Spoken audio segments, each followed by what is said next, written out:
Hello everyone, welcome to my channel all about biology. This is Jyoti Verma and today we will discuss about the gymnosperms. But before discussing about the gymnosperms, firstly we will discuss about the syllabus. So this is syllabus basically of the Lucknow University BSc Botany Semester 2 Paper 3, which is diversity of pteridophytes, gymnosperms and elementary paleobotany. So as I have done a poll and you have selected the option gymnosperms, so firstly we will take up the gymnosperms in this video. So this syllabus is quite different in the semester system as well as in the yearly systems, and those students who belong to different universities and those who have different topics regarding the gymnosperms in their syllabus, so they can also mention the topic in their comment section so that I can make video on that topic also. But basically the syllabus that I will follow in my videos will be of Lucknow University, and this syllabus is basically the semester system syllabus of Botany Paper 3 Semester 2.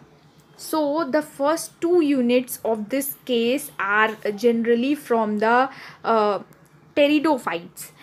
Next to the units 3 and 4, basically they are from the gymnosperm. So we will take up the unit 3 and the unit 4 first in our video. So in this video I will take up the general characteristics of the gymnosperms. Later on in our next videos we will talk about the affinities, the classification, economic importance, cycles, Pinus, ephedra, and we will take up the elementary paleobotany section also in our videos. So firstly, that the topic that I will take up is the general characteristics of the gymnosperms.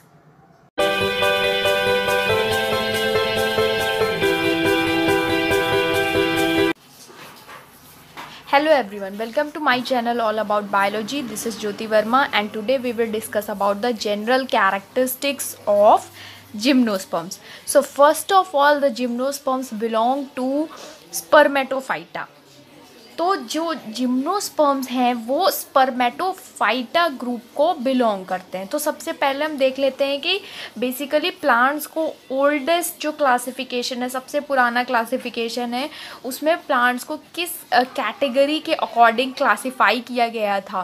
तो plant kingdom को दो categories में divide किया गया था, cryptogam और phanerogams या फिर स्पर्मेटोफाइटा. तो क्रिप्टोगैम्स जो प्लांट्स थे वो फ्लावरलेस और सीडलेस प्लांट्स थे, उसमें फ्लावर और सीड्स प्रेजेंट नहीं थे. रिप्रोडक्शन उनके केस में स्पोर्स के थ्रू होता था. और फेनेरोगैम्स जो प्लांट्स थे जिन्हें हम स्पर्मेटोफाइटा भी कहते हैं, उनमें फ्लावर्स और सीड्स प्रेजेंट थे.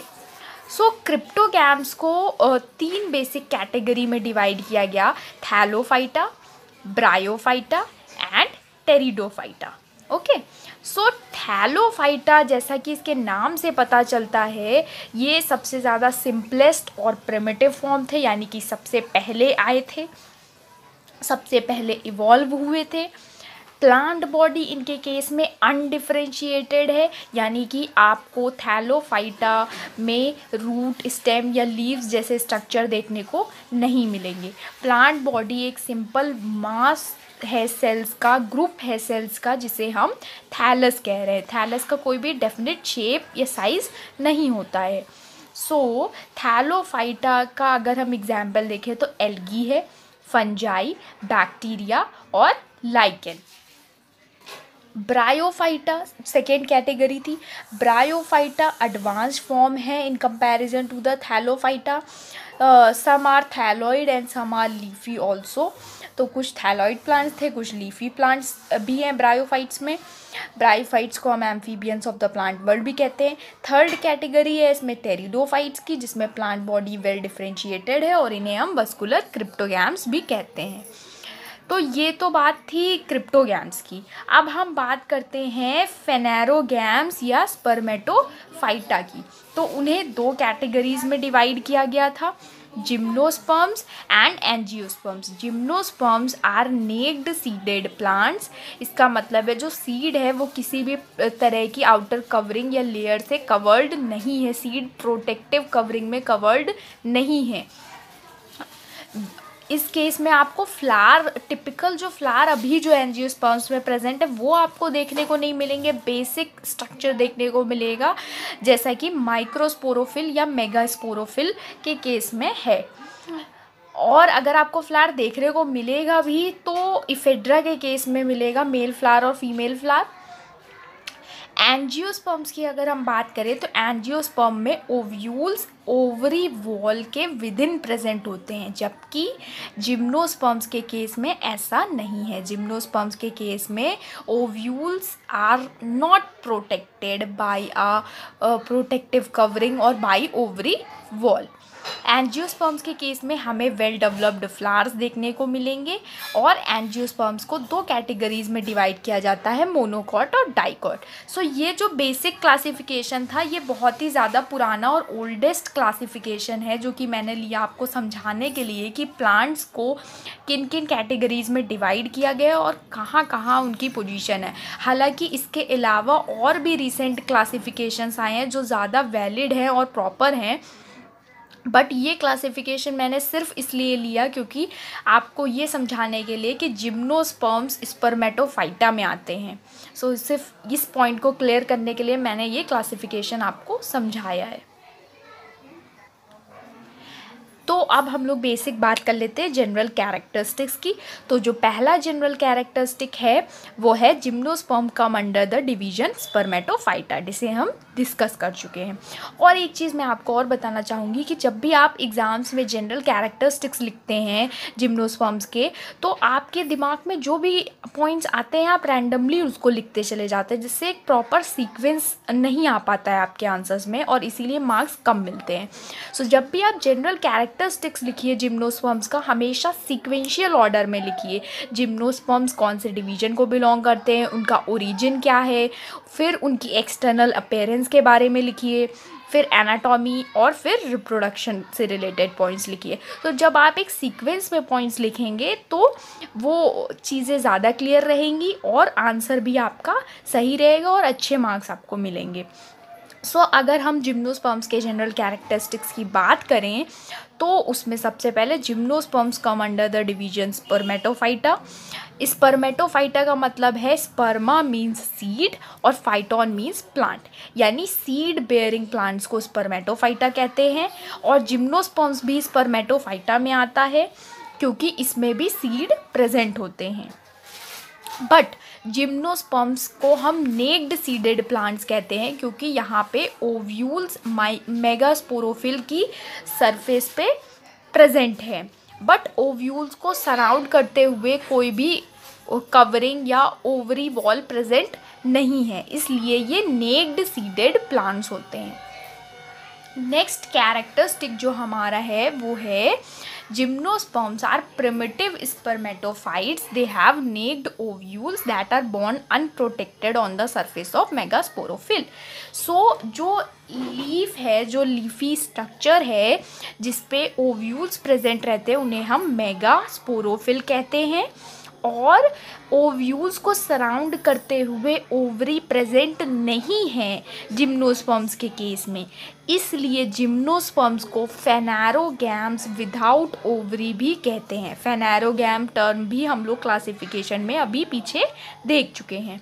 सो इसलिए जिम्नोस्पर्म्स को फेनैरोगैम्स विदाउट ओवरी भी कहा जाता है क्योंकि इसमें जो ओव्यूल्स प्रेजेंट हैं वो ओवरी से सराउंडेड नहीं है, जबकि जो एंजियोस्पर्म्स का केस होता है उसमें ओवरी प्रेजेंट होती है, उसके अंदर ओव्यूल्स प्रेजेंट होते हैं। बट जिम्नोस्पर्म के केस में डिस्टिंक्ट ओवरी एब्सेंट है, इसलिए इन्हें फेनैरोगैम्स विदाउट ओवरी कहते हैं।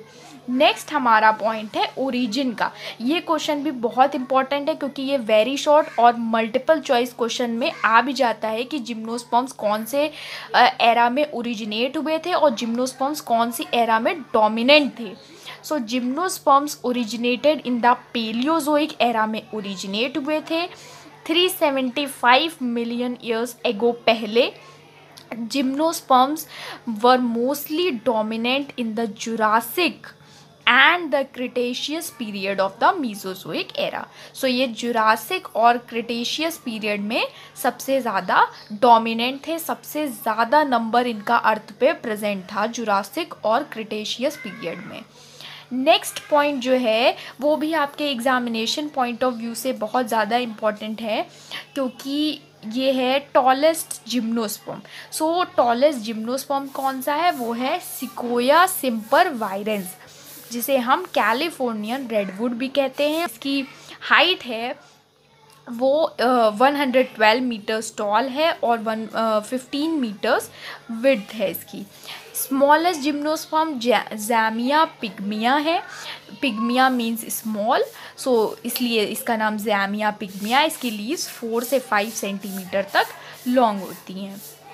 सो ये भी 2 पॉइंट्स ये आपके बहुत इंपॉर्टेंट है एग्जामिनेशन पॉइंट ऑफ व्यू से, कि name the tallest gymnosperm and name the smallest gymnosperm. एक और पॉइंट जो बहुत इंपॉर्टेंट है वो है ओल्डेस्ट जिम्नोस्पर्म का। ओल्डेस्ट जिम्नोस्पर्म में कौन कौन आता है? सिकोया डेंड्रॉन जिजांटियम, जो कि क्यूपरसेसी का मेंबर है।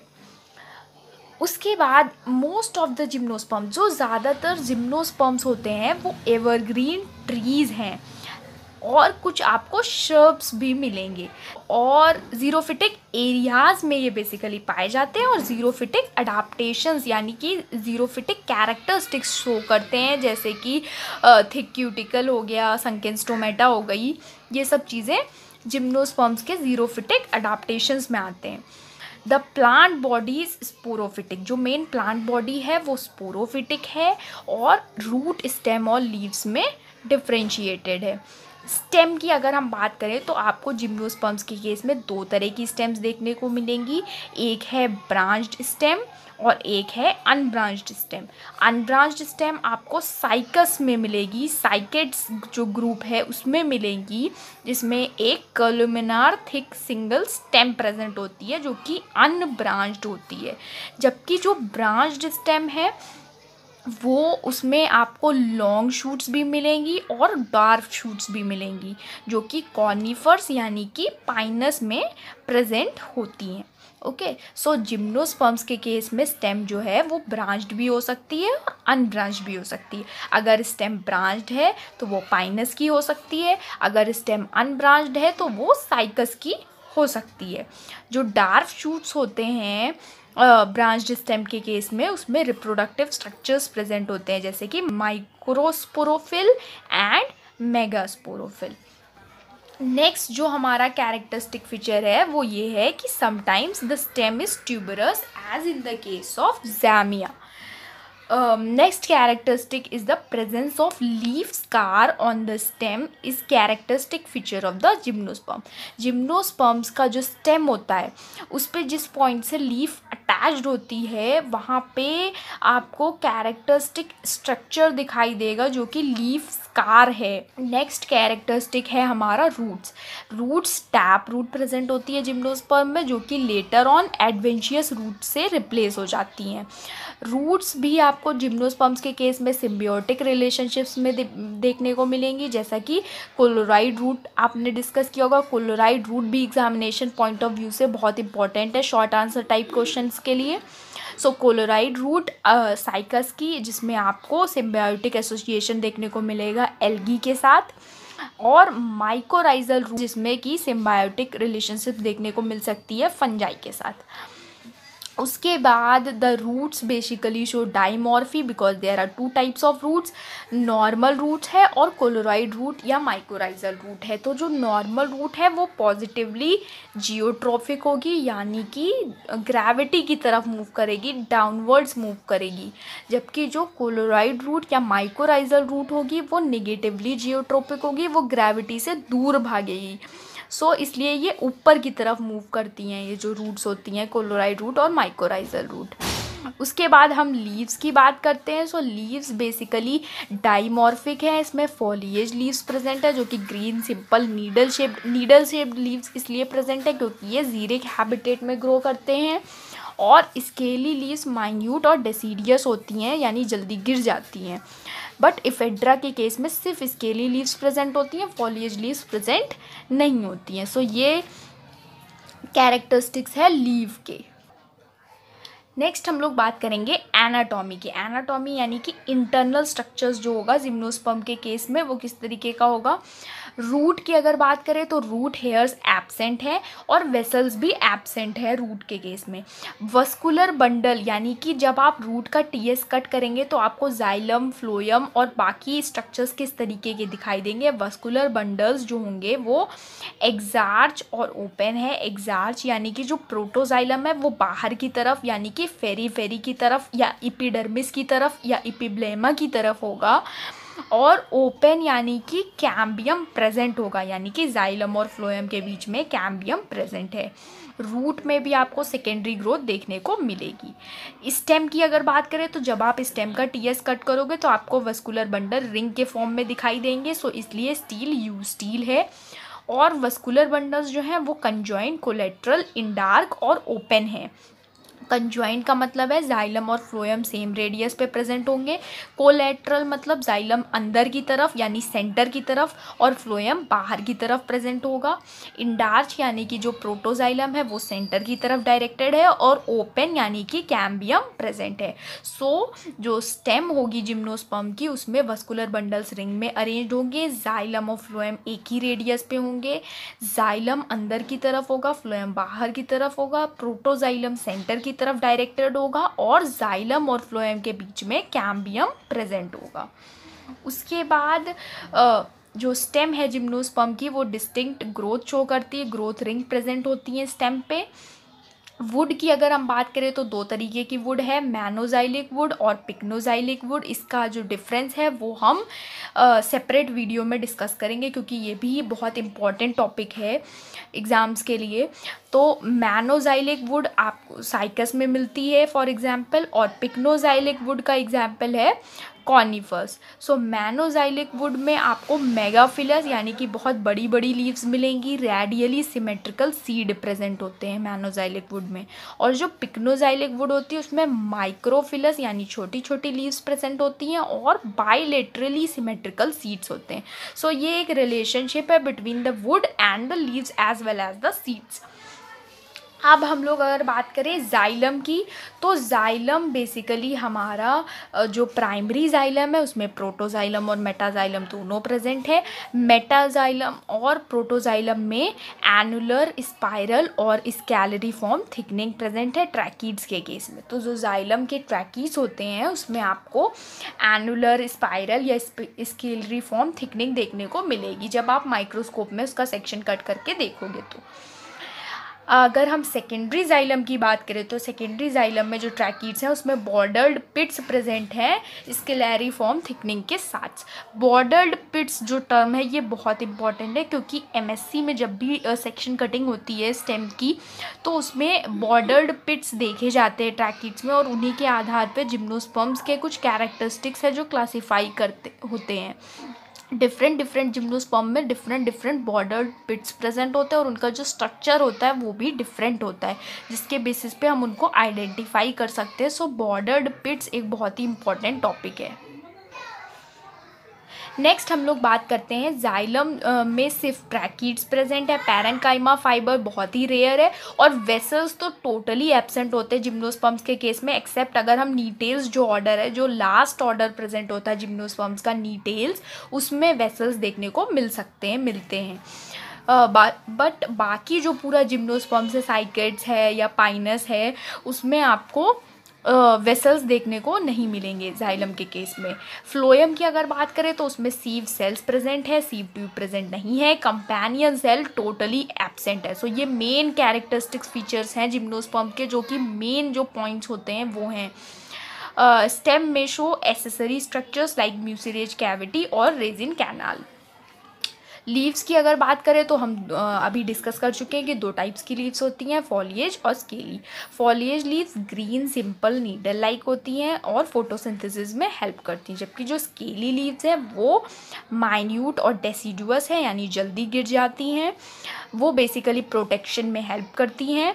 और अगर हम इफेड्रा की बात करें तो इफेड्रा में सिर्फ स्केली लीव्स प्रेजेंट होती हैं।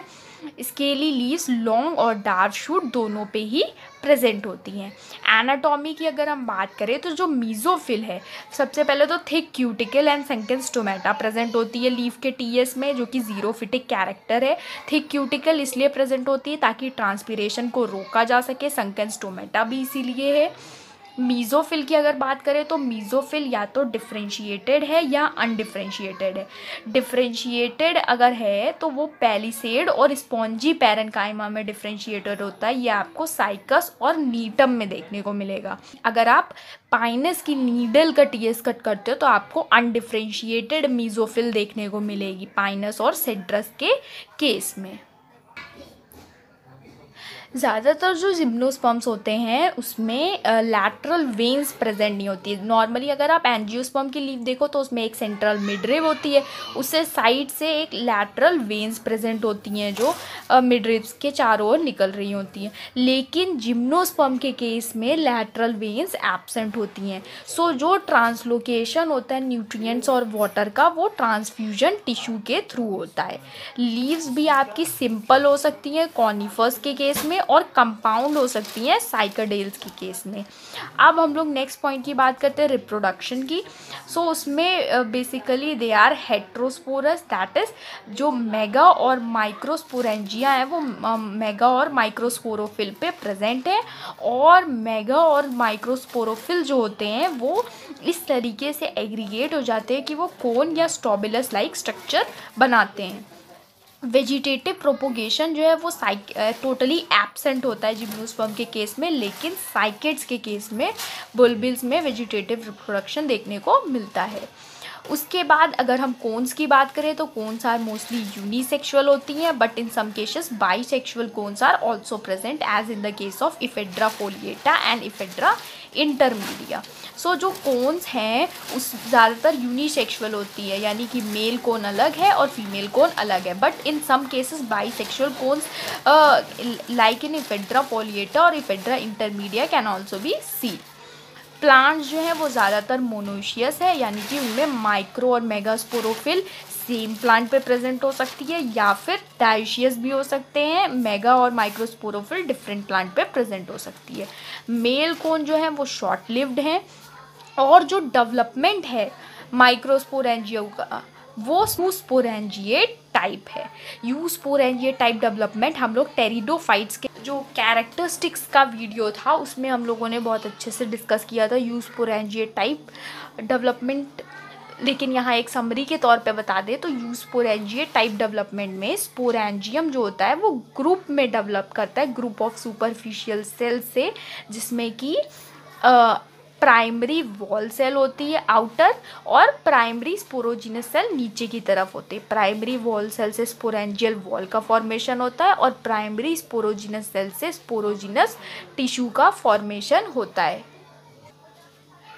जो फीमेल कोन्स है वो एग्रीगेशन के थ्रू बने, जो मेगास्पोरोफिल्स होते हैं वो एग्रीगेट होके फीमेल कोन्स का फॉर्मेशन करते हैं, जो कि बहुत सालों तक जिम्नोस्पर्म के प्लांट पे प्रेजेंट रहते हैं।